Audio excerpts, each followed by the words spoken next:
నేనైతే ఇప్పుడు సింపుల్గా కోడిగుడ్డు ఉక్కరైతే వేయబోతున్నాను.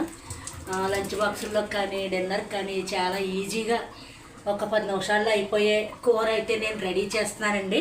ఉక్కరండి, గుడ్లతోటి ఉక్కరు అనమాట. దానికి కావాల్సినవి ఎండ్రాయిలు తీసుకున్నానండి, పచ్చిమిర్చి, ఉల్లిపాయలు. ఎండ్రాయిలు లేని వాళ్ళు స్కిప్ చేసేసుకోవచ్చు, నాకు ఉన్నాయి కాబట్టి నేను వేసుకుంటున్నాను. ఫస్ట్ ఇవి ఫ్రై చేసుకోవాలండి.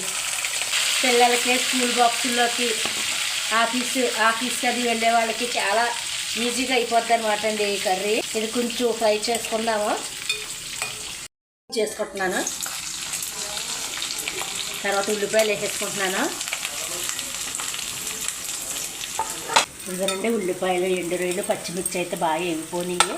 ఇప్పుడు ఇందులో కొద్దిగా పసుపు వేసేసుకుందాము, కొంచెం సాల్ట్ వేసుకుందామండి, కొంచెం కారం వేసుకున్నాను. తర్వాత ఎగ్స్ వేసేసుకుందాము. నేనైతే ఒక 4 ఎగ్స్ వేసుకుంటున్నానండి.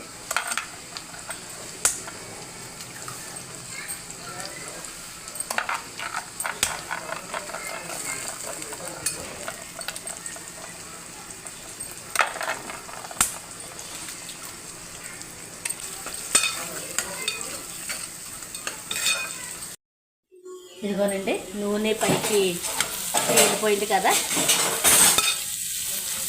ఇంతేనండి అయిపోయింది.